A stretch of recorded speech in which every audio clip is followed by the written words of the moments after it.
listen. Never in my life associated the word boring with baseball. We know what's up. Me? Yeah. Famous? Yeah. And I'm like giddy over there smiling like, we're about to win this shit. Did everyone give you crap? Give me a good host story. I'm not picking it up. We both love the game. We talk about it every day. Getting on baseball. Having some popcorn, you're fooling around your phone. I'd have to wait in line for 3 hours. Hang on, because it's about to be a wild ride. There are no two human beings I would like to talk to more than, hold on. I can confirm it.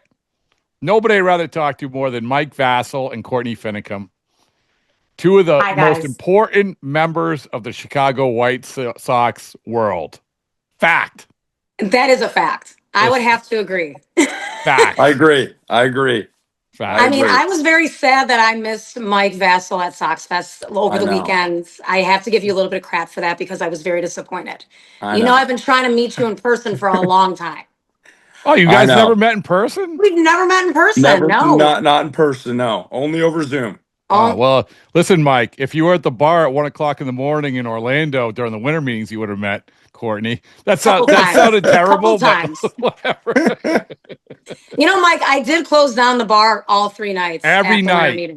Really? Every night. Yeah. The three-peat. I like that. The 3-peat. Yes, the 3-peat. That was me. It's a t-shirt idea.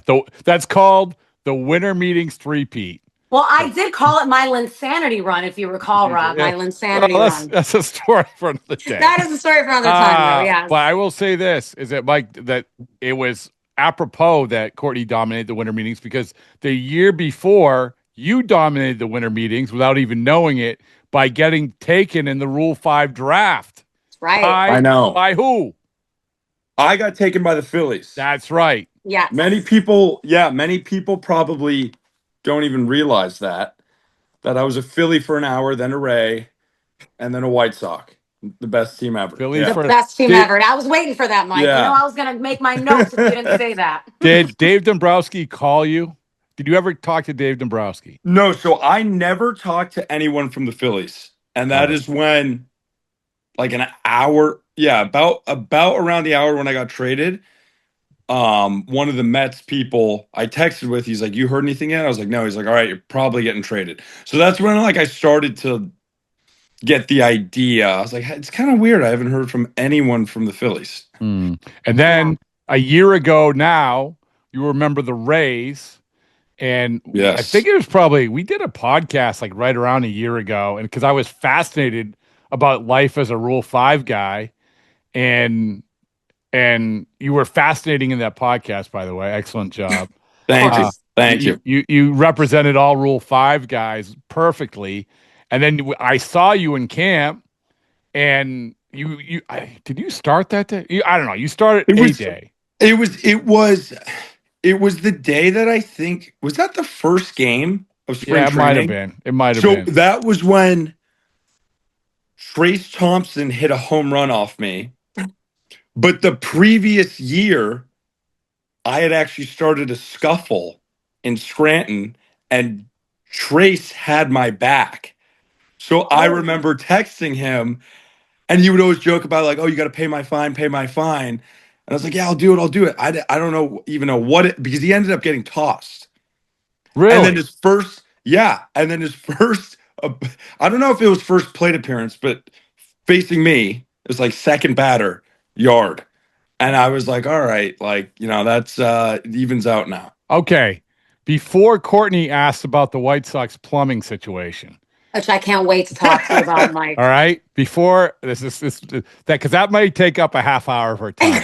Really could. Yeah. But I want, if you were going to power rank your time with the Tampa Bay Rays, in case people don't know, you were ultimately didn't stay with the Rays.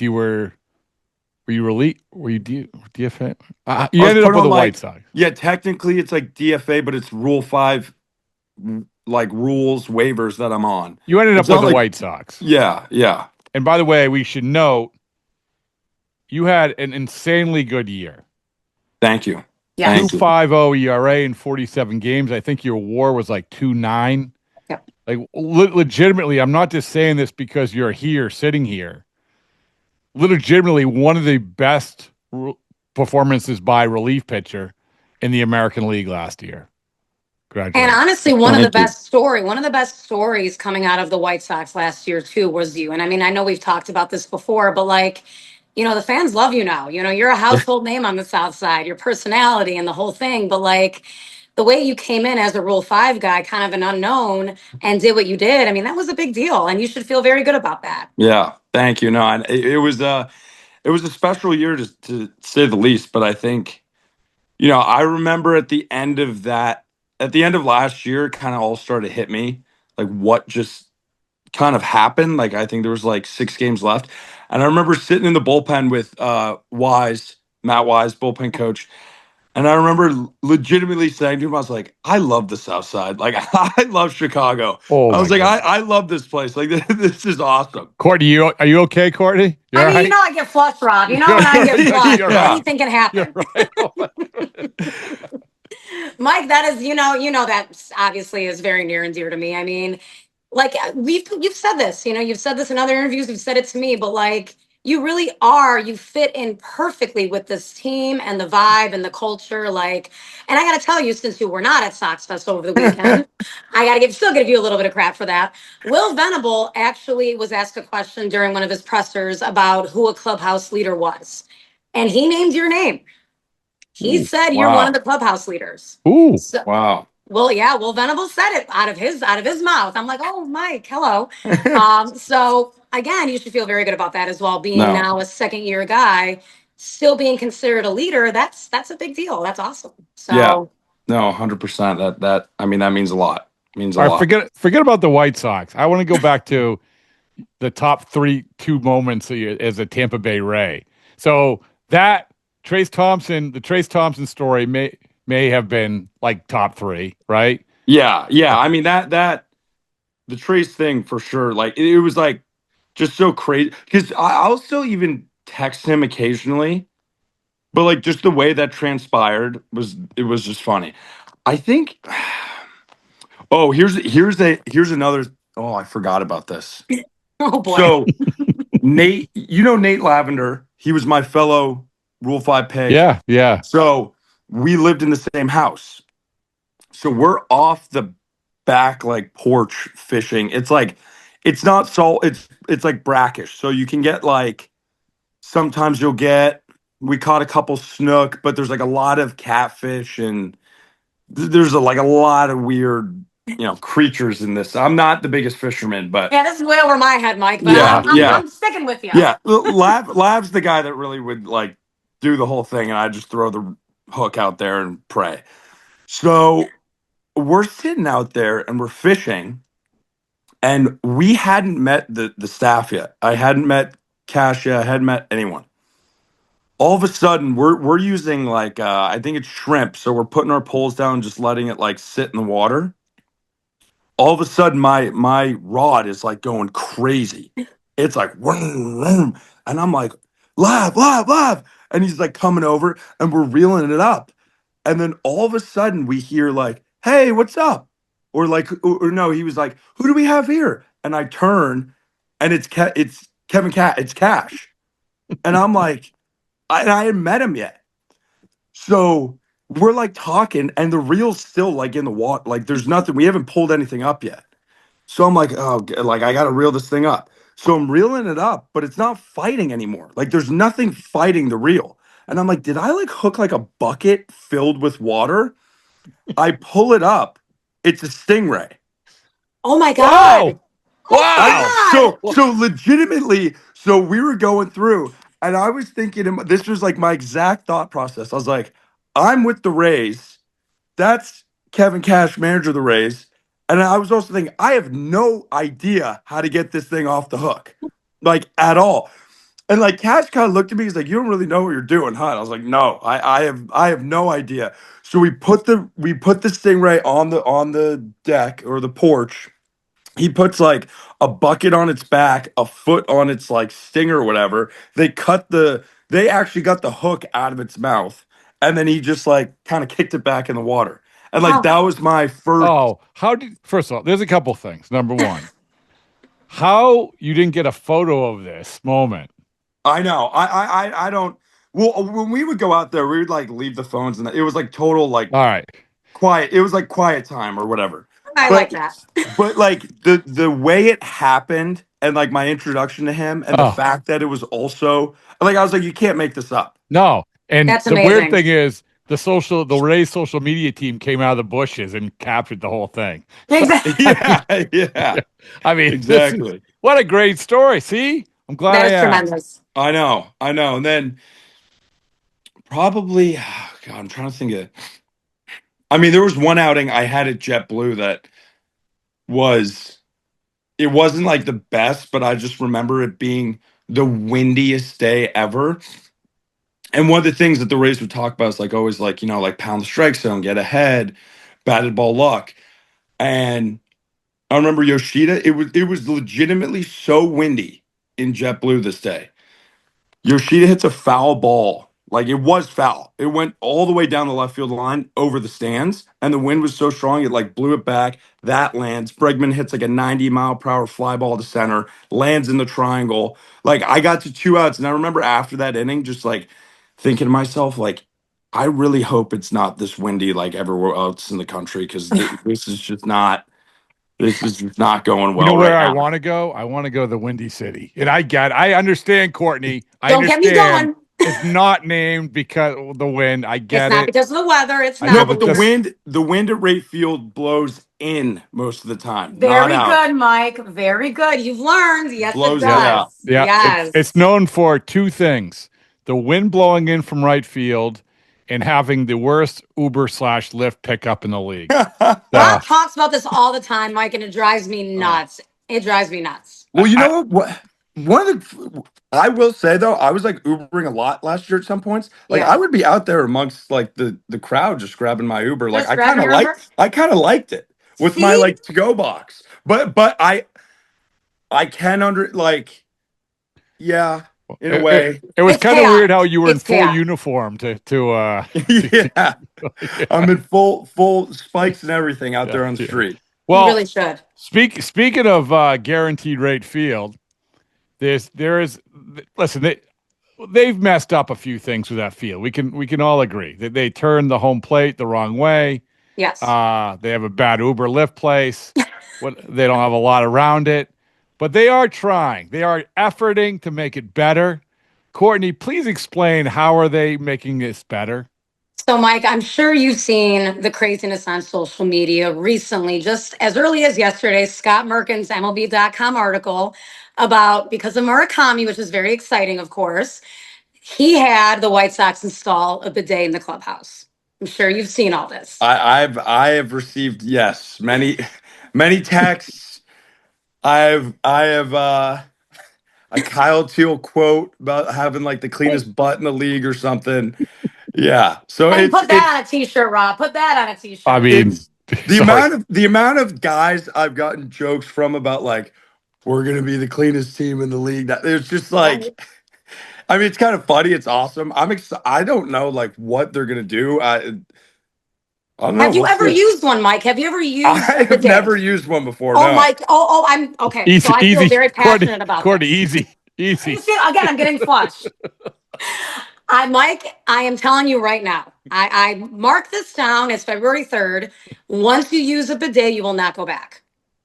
I promise. I'm gonna. So what I'm gonna do is when I meet Murakami for the first time, yes, I'm gonna get the whole rundown about like, what are the pros and cons and why am I doing this now? Like what? I mean, I could give you the pros and cons, but I'm not sure we should do it on the show. Yeah. But I really hope they install the one that has the heated seats because you got to get the full experience. That's all I'm going to say. You really have to. Now, listen, Mike. How I'm going to explain the bidet experience isn't going to be nearly as effusive and energetic as Courtney. But I will concur. In my spring training house for the last 2 years, some very nice French Canadian people who installed one, and I'm like, yep, I can get behind this. No pun intended. Literally and figuratively. Literally and figuratively. I can get behind this. Yeah, it's gonna be. I wonder now. It's gonna be like just one bidet, So So like, only one toilet, I think. Well, so like, is there gonna now be like a line? That's If what I'm like, wondering. Yeah.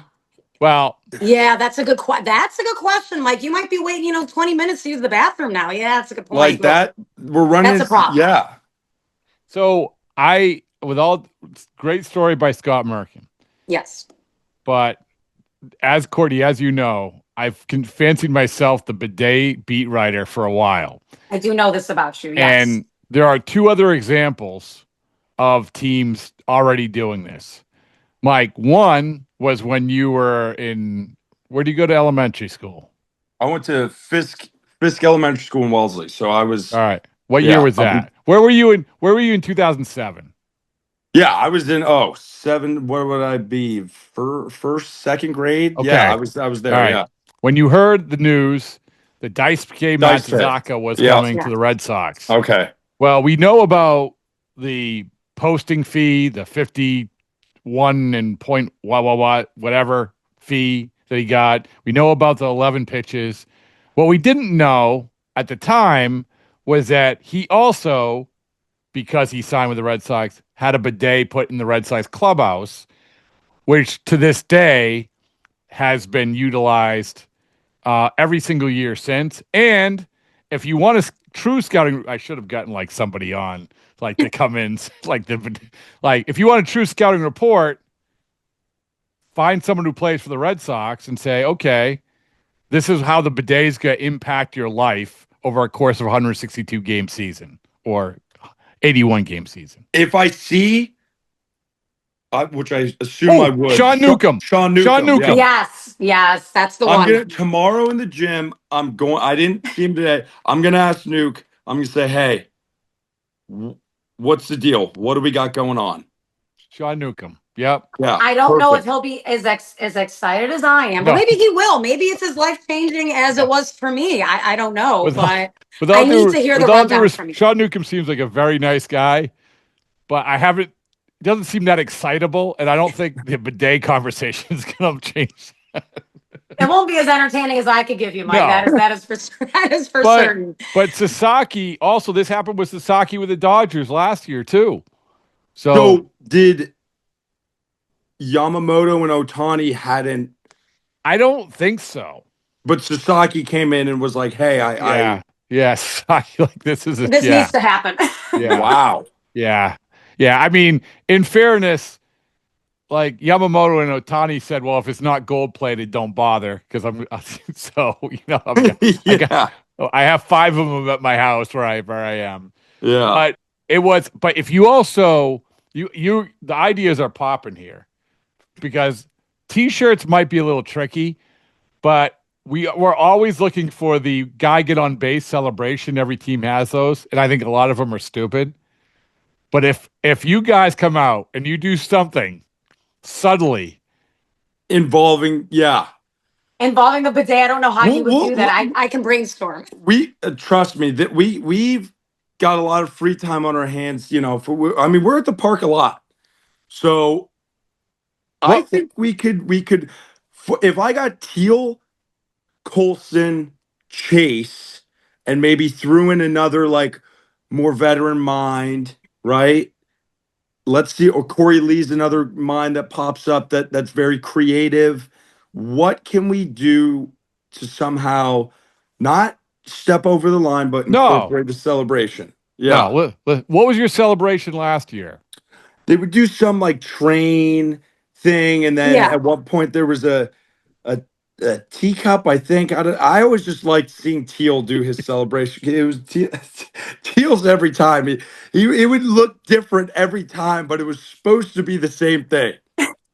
I can see this. He's right. Yeah. You're absolutely right. It will look different every single time. But like he had a certain thing that he always did, but it changed up every single time. I don't know if he did that on purpose or if he just forgot what he did. But I think it's just the wonders of Teal being Teal and who I he would is. agree. I would agree. I think this is the ultimate test of their creativity, but I think it can be done. And by the way, totally. And by the way, it should be done. Let's be honest. It should be. This is every team. There's very little things that a team can latch on to say, we are unique in this sense. We, the Chicago White Sox, are unique in the sense that not every team, listen, you could have the Philadelphia Phillies, you might have that payroll. The Mets, you might have that payroll. The Yankees, you might have the payroll, but you know what you don't have? A bidet. Bingo. That's it. And I even said on Twitter, Mike, I said, you know what? Now that we have this in the White Sox clubhouse, that can account for at least 3 or 4 more wins, in my opinion. Yeah, Oh, yeah. I mean, like you said, the cleanest butts in the league. I mean, you run faster when you feel clean, right? I mean, what? Is there a bar bidet above replacement? I should come up with a bar that, like a bidet bar. You know, where you drink and you sit on the bidet. I mean, that'd be kind of fun. A little weird, but. Well, I was thinking more of a stat, but if you want to take it literal. Yeah. You know me, Rob. I got to take it literal sometimes. Yeah. Players. Honestly, it's not a terrible idea. It's not a terrible idea. I guess not. But yeah, like players pre and post. There's probably some sabermetric that we could create. Yes. Players that use the bidet compared to not. Yes. And how often they use it. That's what we got to find out. We got to find out whether it was the Red Sox or Dodgers. Who are the players who utilized it more than anybody else, and how did they perform? Yeah. Like when Sasaki came back and was just dominating out of the bullpen, was he more frequently now using the bidet? And this also opens up to all kinds of problems with the MLBPA, where we want to make things equal. It's like the traject machine. Traject machine you have at home, but you don't have on the road, right? Yeah, that's a good point. And that's never going to be fixed because no one's going to cart around an $800,000 machine on the road, right? No. So is it fair for a team to have a bidet at home and not on the visitors don't have one? We're going to find out. Yeah, we're going to find out. I told you this was going to take 20 minutes to talk about. When I feel passionate about something, Rob, I can just keep going and going.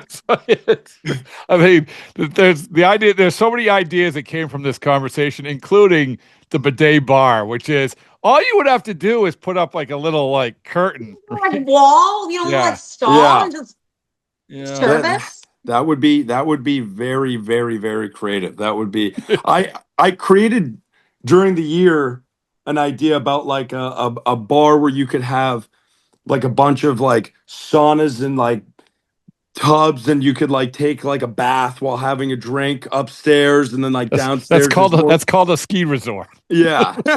Yeah, I guess I love that. Probably has been created, but I love that. But wait, so wait a second.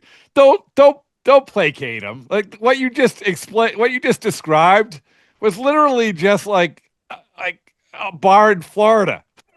Do you want to know my $1 billion idea? And I'm not even kidding you when I say this. I have said this for years that I want to open up a laundromat that has a bar on the other side. Tell me how this has never been done before. Because I've Googled it. It's very rarely been done. So you're washing this is more of an urban thing. New York, Chicago, Boston even. You put your clothes in the laundromat, then you go and you have a drink and wait. Tell me that's not $1 million idea. I mean, it probably. It's a $10,000 idea. I mean, at least it's money. Yeah, it's money.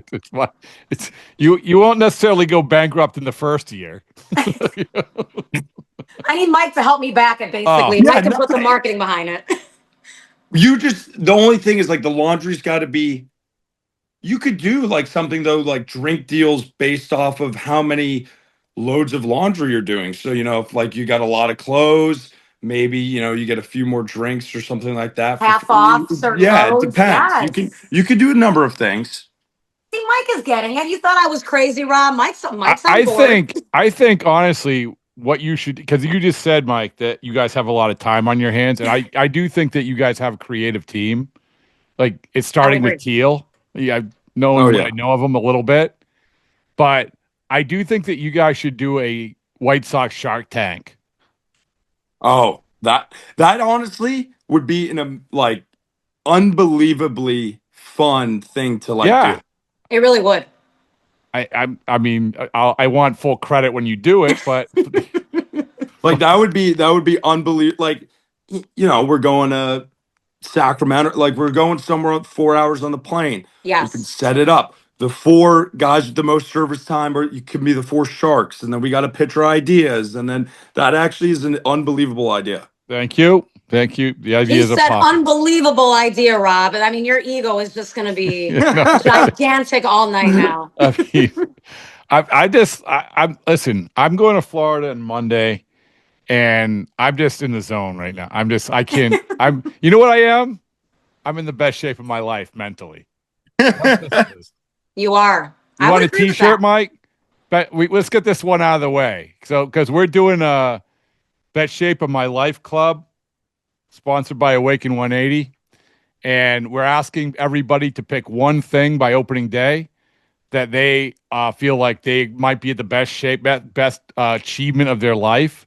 Courtney, what's yours? It's like 8-minute mile. It's an 8-minute mile. I want to win a race, not win a race, but I want to run a race like a 5K in under 20 minutes kind of thing. I used to be a runner, so bring that back into my life. So that's the way that you said it. It went from winning a race to like something, or it's been bounced around quite a bit. It was an 8-minute mile for a 5K. That's what it was. That's what it was. Yes. And so Mike, we have a lot of CEO Joe Kelly. It's going to bench press 225 pounds once. Amir Garrett's going to do a windmill dunk. Brandon Gomes, the GM of the Dodgers, is going to do 50 push-ups. Although now I don't even think that's that much, because our guy Gordo in studio the other day did 45. Oh, wow. Yeah. Ooh.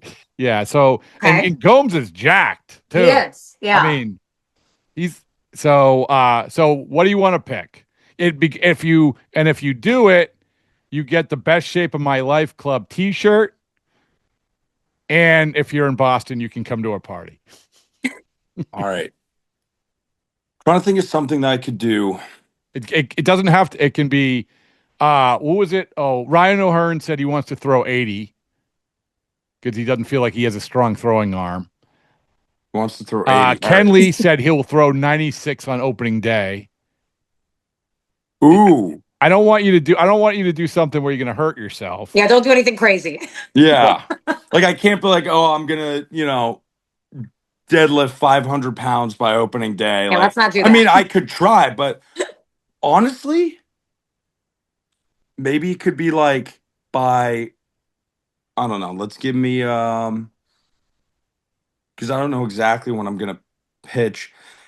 When does it need to be by opening day? By opening day. 99 miles an hour by opening day. Ooh. Oh my God. Don't, hold on. I'm drawing up the legal form disclaimer. Oh my God. I like it. I like it too. Because I'll be in a good spot. What? Sure. I have to ask. That would be an all-time PR. Yeah. What is your PR right now? I've gotten up to 5 right now in lives, which is harder than I've ever. Like last year at this point, I was like 1 to 3 in lives. Okay. So for me to be there right now, I'm ahead of where I usually am. Okay. And my highest average velocity ever last year. What was your highest velocity? What was the hardest pitch you've ever thrown? Ever in my life, it's like 98.2 or something. And when was that? Couple years ago. So then this year I was up to, I think 98 or our internal system. It was like 97 points. By the way, if you're gonna hit 99, can't you just like go to 100? I know. Well, that's the thing is like, I would love to just say 100, but I know guys that have hit 100, but I know a lot of guys who have hit 99, and there's guys who are like the hardest jump they've ever made is like from 99 to 100. Like that is like, all right. And I want you to be realistic, and I don't want you to hurt yourself. Yeah, don't push him too hard, Rob, please. Hold on. or okay. So I'm texting Brian Bannister right now. I was gonna say, how do you spell don't blame me? All right, go ahead. All right. Well, all right. So if it's not going to be something like that, it could be No, like it can be if you want. I mean, I just don't. You can do it. You can do it. Listen, it's like Courtney. Come on, all the Yeah. I'm encouraging you. You can do it. There's nothing more I would love than to do all the that. cool kids are doing it. All the cool come kids on. are doing it. You can hit 99. I have full confidence in you. Just I don't know. hurt I mean, yourself. there'd be nothing more that I'd love to do that. Trust You know me. what's That's- crazy is that so obviously you amp up, like you said, 90, but that's a significant thing, hitting 95 and now in It is very good. early Yes, very February. impressive. What's crazy is that I watched Crochet and Chapman pitch. It was like on Valentine's Day or something like that on the big field, and they were both blowing 100. Yeah, which is, I'm like, That's this insane. isn't normal. no, that's not like there was a few guys who I feel like I saw in spring that were 93, 96, but like during the year they're like 96, 99 or like, but there are some guys that legitimately it does not matter when, where, what, when they're on the mound, it's just always hard. I'm going to give you the other option. Okay. All right, go. It has nothing to do with bench pressing, windmill dunking, or losing weight, or whatever, or running an 8-minute mile. So, what do you throw? A sweeper, slider? Yeah, I throw a sweeper. Yeah, Okay. What's your best horizontal on a sweeper?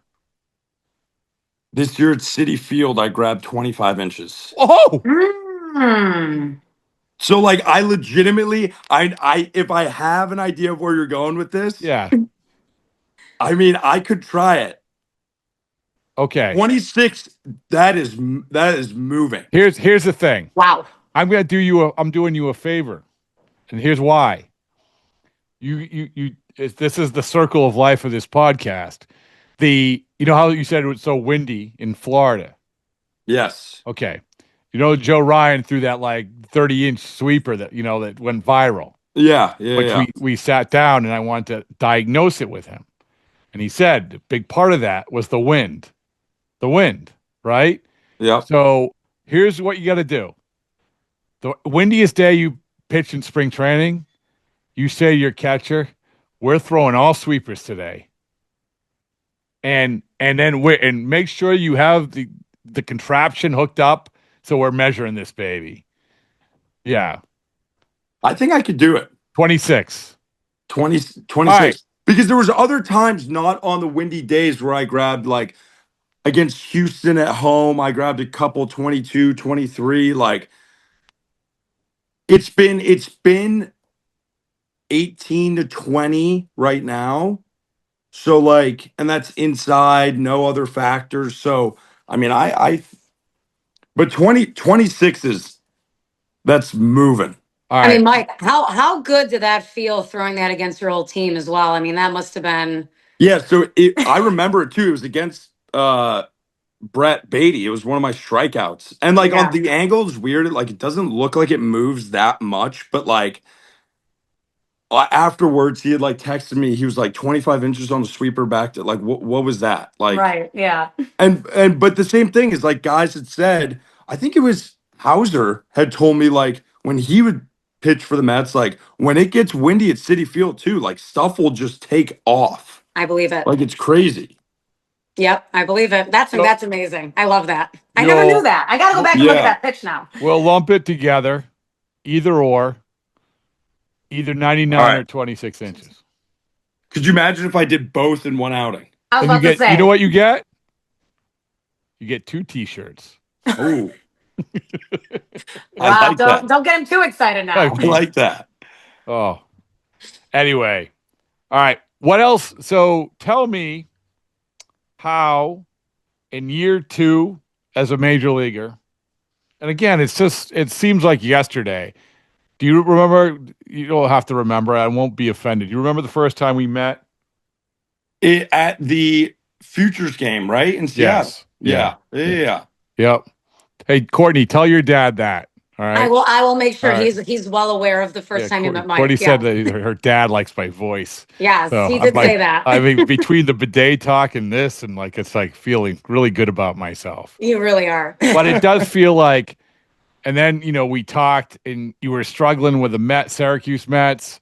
And then, but our senses were keen. We knew that you were going to be a big deal. And then next thing you know, you're one of the best relievers in the American League.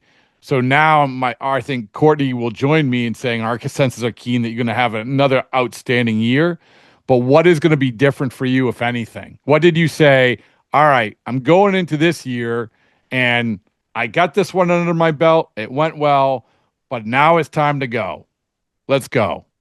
Yeah, I mean, it's like I've had obviously in the past, like I've had good seasons before, but nothing compares to having one of the best seasons you've ever had at the highest level of baseball you can play. So I think for me is like still as a younger guy though too, it's like, okay, looking at the year, how do I repeat that? What can I do? And what was my mindset going into the year to begin with that I can, continue to still have? Because the worst thing I'd want to do is, oh, I had a lot of success, whatever. And like it's easy to like think you're maybe supposed to like just naturally supposed to get good results, which is like the totally wrong way to approach baseball. It's too hard. It's a game of failure. So for me, like what I continue on is like, okay, you got to take care of the basics. First pitch strikes, 2 strikes before 2 balls, like the 2 out of 3. Off speed for strikes, controlling the running game, like all the little things still matter a lot. What I think I have now, though, which I didn't have last year until I experienced it, was just like pitching in all different types of situations. So, extra innings, save opportunities, starts, middle innings, how to take care of myself throughout the year. Those are the things that I think I can continue to build on to be like, okay, what do I notice about the other guys around the league too that have continued to do this for a while? And like one of the things I've noticed about all the guys who have become a free agent, signed a contract, stayed in the league for a while is like they're still always working on something. Like can always working on something. So like for this year already, which not many people know, but like I'm starting to develop like a different type of slider. So like last year it would be a cutter on TV and it's starting to become very, very popular. Like a lot of people are calling it like a death ball or whatever, but it's just so what I'm doing is like, all right, how can I improve my arsenal even more? What do I want more of? I want more swing and miss from left-handed hitters. I got a ton of ground balls last year. How can I take lefties now and get more whiff? Okay, I have a curveball, but the big movement isn't playing as much as maybe like the tighter, more down or breaking ball. So like that's something I've been working on this year. Like I think for me, it's just continuing that fine tinkering of my stuff, my game, and everything, and layer it on top of what I've already done before. So that's good. And by the way, you mentioning that you've went through a lot of experiences made me immediately remember on just looked it up. April 19th, where I legitimately felt bad for you. Like I felt bad for you on April 19th. Trying to think about what that day was. It was when Oh yeah. Now I know exactly what it is. I know exact, but that's what I'm saying. That reaction? If I had never experienced that game in extra innings at Fenway like that, in front, Courtney, in front of, I mean, they had like it's hard to get tickets at Fenway anyway, but for some, but you had all your Shane and all these Sean and all these guys. Like it was half the Fenway stands were full of White Sox family members. Yeah, exactly. Because there's so many mass guys there. But like that was so I remember right after that, I was like pretty upset, but I also realized I was like, okay, like it's extra innings on the road. Like what can I learn from this? The next extra innings game I pitched in was against Cleveland when I ended up going 3 innings. Yeah. And I remember taking away from myself, like, okay, you're already in a hole to begin with a guy on second and no outs. Like, you can get out of this. Like, you are 1 pitch away. Like we see it a lot throughout the year with like some of these games that go 14, 15 innings. So that's what I'm saying though. Like that's an experience that's not a positive one, but like I had to experience that to then ultimately the next time I got a shot be better. But I say that because I just remember thinking, you're a couple weeks off of, you're a Rule 5 guy, like you're rookie, like you're in this moment where this park where you have been there, I have been there. We've talked about all the different, like how it can feel on top of you. Oh you yeah, know, right? And that you're was in the this, first. Yeah, you come in for I think the 10th inning, right? yeah. In the 10th inning, and yeah, That was the first time I legitimately felt the ground shake before. Like I'd never experienced that because it was so loud. Like it was crazy. So, Mike, you mentioned, and I think we know this obviously from your season last year, that you were in a lot of roles, right? Yep. You closed Yeah. games, you started, you spot started, you middle relieved. I mean, you were kind of all over the place. Do you feel like with the new additions that the White Sox have made, and let's be honest, there's been some pubs surrounded by the White Sox, not just with Murakami, but some of the other moves as well. Do you anticipate your role being more streamlined now compared to last year, or any feedback on that so far? I mean, I know it's not, we're a week out of spring training, so you Yeah. may not know. Yeah.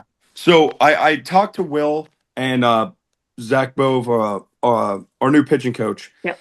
So I know I'm going to be going into camp as a starter, competing for a starting role. Oh, wow. They had told me that, which I think is a great opportunity. Will let me know.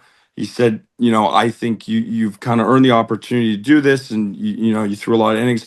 But he said on the phone, he's like, I want you to be a guy that just pitches a lot anyway, just a pitch a lot guy. So for me, it's like I just want to pitch regardless and like help the team win. Right. Like I don't think I'm in a necessarily position right now to I need to pitch in this. Like I haven't done enough or been that type of guy yet, and it's too much fun right now pitching in the big leagues with these guys with the opportunity to win. So for me, but I definitely think there will be a lot more clarity for everybody. Like we have Sir Anthony Dominguez, that's a guy that's pitched in very high leverage situations in 2 World Series.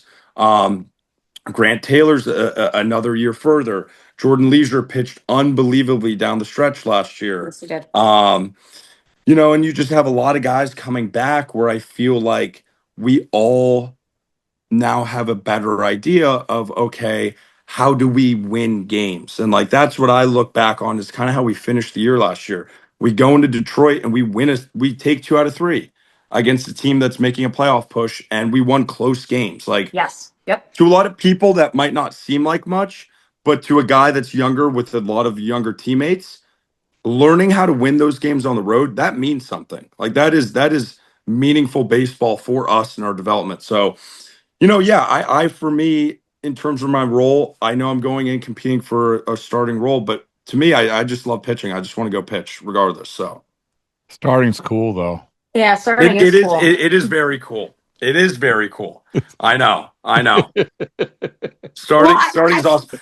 I also love closing. I'm not gonna lie. Closing is close, and I don't know what it is. I think it's just something about when the game is on the line. You just have to go to like a certain place, and like I love that. Like knowing that I can have the ball in my hands when like I will legitimately win the game for my team. It's like the best feeling ever. What was your walking music? It was so Sean Burke and it was a song called Music Sounds Better With You, but I just like picked it. It wasn't like a closer song per se, but Sean Burke and I had picked the same song, so I think they gave me like a remix version. But honestly, a lot of the time coming out of the pen, like there could be ads going on, there could be some, it's like like they could be doing something on the scoreboard. Like we're kind of just like you're coming in, it's not like the same, especially because sometimes like you come in with a clean inning, they're doing something in between innings. It really depends. You know what they're gonna do? They're gonna have "Don't Go Chasing Waterfalls" for the bidet theme. That would They be. should. They I mean, should. that wasn't a great one, but it was off the top. I was doing my best. Your mind is sharp right now. I was doing. It wasn't great. It's Oh going my the God. other And way. as we all know, though, you got very jazzed up when you closed too. That game against the Yankees, my Oh, favorite yeah. game. My favorite game with you. Really? Oh, yeah. Did you It was. It, Go ahead. Yeah, go ahead, Mike. Tell it. Yes. it was so. I remember warming up, and Sosa hit that home run to center. Yep. And they called and they were like, all right, Boozer, Scott, Grisham. Regardless, you're gonna have the next three guys. And I looked and I'm like, I know what the lineup is, but just to like remind myself. So I look and I'm like, all right, Goldschmidt, Bellinger, Judge, or Goldschmidt, Judge, Bellinger. Yep. And I was like, all right. So I looked at Wise. Let's go. I'm like, let's go. So I looked Yeah. at Wise, our bullpen coach, and he's like, he kind of was like, do you even need a scout? Like what? Because there's not like in those moments, it's like I don't really want a ton of information going into it. Like we've played them now. That was the fourth game in the series. Like Yep. if you don't know what you're going to do at that point, I told Wise, I was like, don't even like I've got a plan. So go out there, get Goldschmidt, fly out.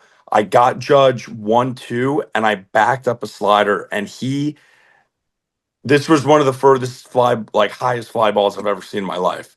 Out, and then I punched out belly on a front hip sinker to end the game, and I just like lost my mind. But there was like unbelievable energy at the ballpark that day. Yes, there was. In Yes, general. there was. Like there was like a Yep. legitimate buzz at the ballpark. And you fed off on it. You could feel off on it, right? Like, because there Yeah. was buzz. Oh yeah. Oh yeah. I mean, and that's why you reacted the way you did. And plus, obviously, striking out Bellinger and obviously getting Judge to pop out didn't hurt. But Yeah. there was energy, and that was awesome that you picked up on that. I mean, Oh yeah. and again, like I 100%. said, the fans loved it. They loved it. Yeah. You were memed. I mean, that video of you pumping your Yeah. chest. Oh my God, it was all over the internet for a full day. Was it So- Tyler Phillips level? Oh, our buddy Tyler Phillips. Yeah. What was He slapped- it? Oh, when he's slapping himself. Slaps himself, I've yeah. seen that. I've seen that. That's also awesome. It is actually awesome. We love it. We love it. I've been remiss in not asking you. Were you asked to play in WBC at all? I was not. No, I was not. Are you Italian? What are you? I'm not. I'm Albanian. Oh wow. Hold on, I gotta check. Does Albania have a team? I would not have gotten that from you. No, but I don't know. I got to go through my family records and like all this stuff. I feel like we could find something. Some Italian something. You look Italian. Yeah, no, there's if I had to definitely guess. there's got to be something. But like, do I do the 23andMe? Like, do I do that? Like, I think you should. If you want to play in the WBC, you do. Because I know Teal. I'm living with Teal during spring, and he's leaving me because Yes. he's catching For Team Italy. Yeah, Which is bizarre. I never sensed Italian from him. I know. I gotta figure it out. I gotta figure it out. I mean, in fairness, like I'm not just saying this because you're here. You're good enough. You could play for your home country. I mean, we don't have to figure this. We don't have to tie ourselves in the knots, hoping that Team Albania makes the next WBC. Yeah. Right. Like you can play for Team USA. Like you're that good. Thank you. So, Thank you. Yeah. I mean, that would be insane. That would be awesome. Well, yeah, that would be awesome. Well, tell Teal will bring back some gear if nothing else. I know I'll see him soon. Wait, you're living with Teal? Oh yeah. Just you two? Oh, that'll be a time. The two of us. This has to be like, if we're gonna power rank best living accommodations, roommates, combinations, Courtney, I think this might be the top of the list. I mean, I think I need to go when I'm in Arizona and like do a reality show with Mike Vasil and Kyle Teal in their house. Yeah. It's gonna be something special. I don't know, like, and it's gonna be interesting too because Teal is such a not a picky eater, but he's a very like, I'll describe him as like a streaky eater. Like if he gets hooked on something, like he'll eat that every meal for like a while. So for a good bit during the season, he was eating only lamb chops. Oh my God. Literally lamb. We go to a steakhouse in Toronto, all these steaks, everything. He's like, "Can I get the lamb?" And I saw him one night. It was like 12:30 in the lobby, Toronto. I'm like, "What are you getting?" He's like, "Lamb." At And I'm like, 12:30. All right. "Yeah," and it's unbelievable. It's like so, and he loves to grill and do everything, and so it'll be good. I mean, we'll have a solid.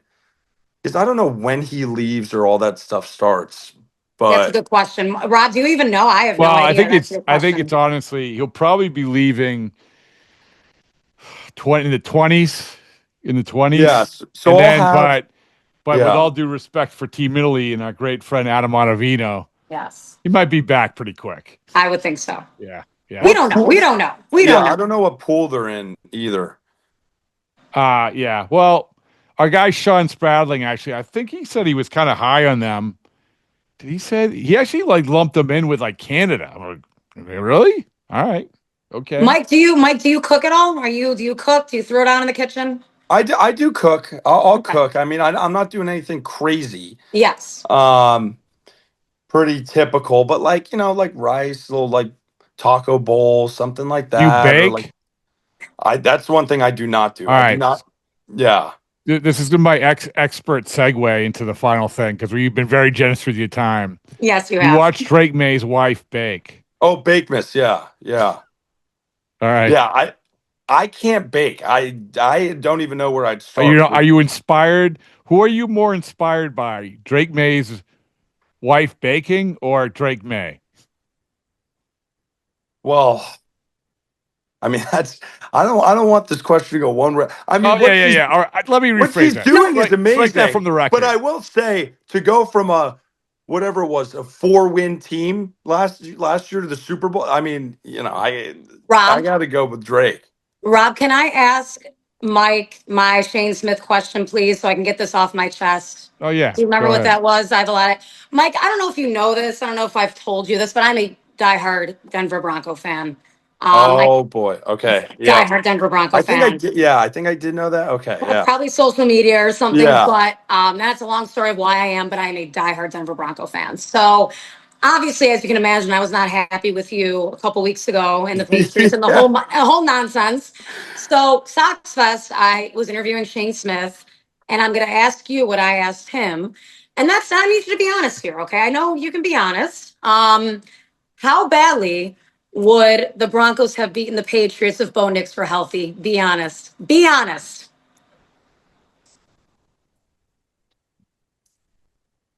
So here's the thing: is I mean, I'm gonna get crucified for this, but I don't know if they win that game if Bo Nix is like it.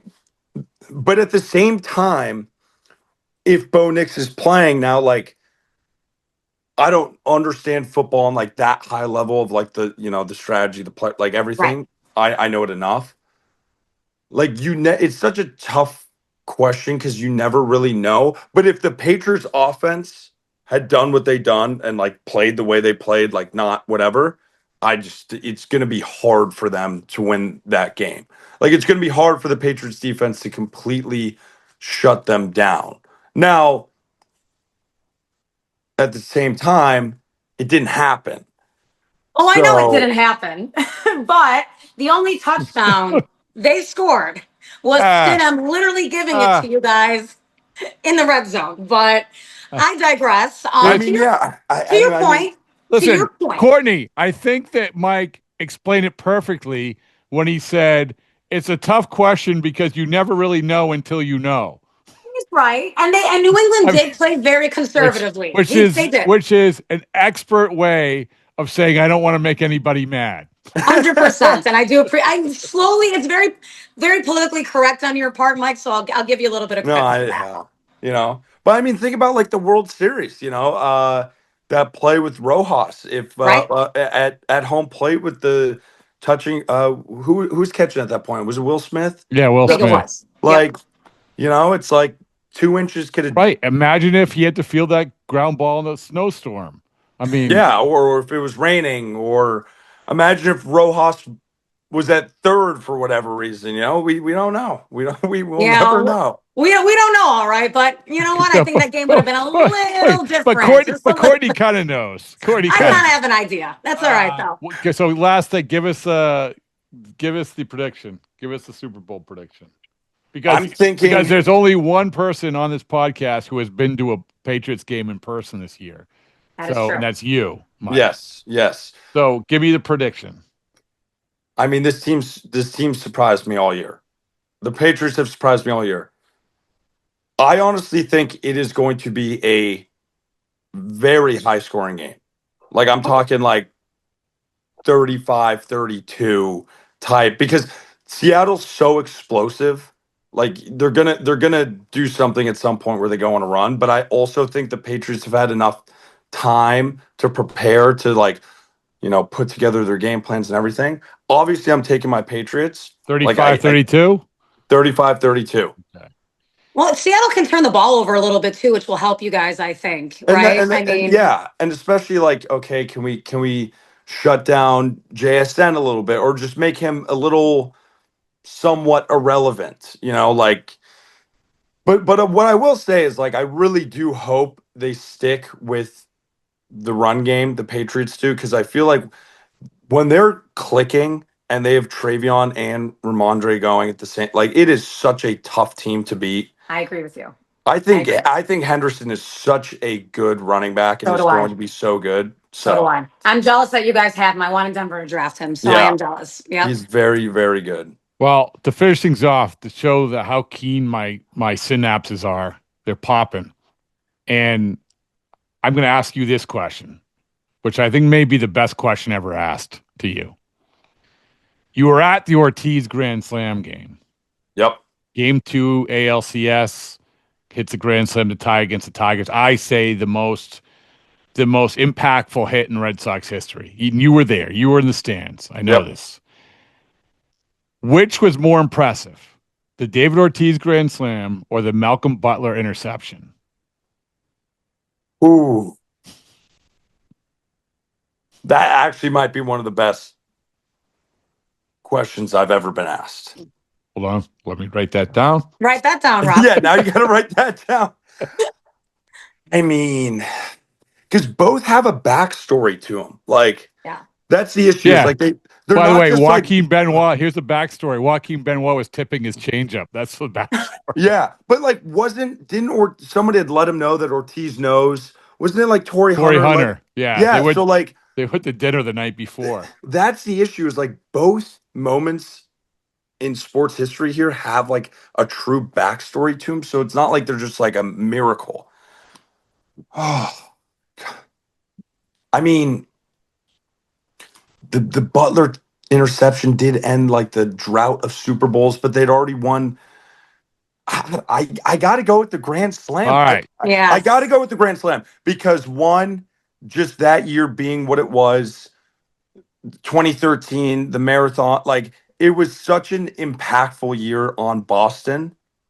And just like David Ortiz being who he was. But like the Butler interception is close.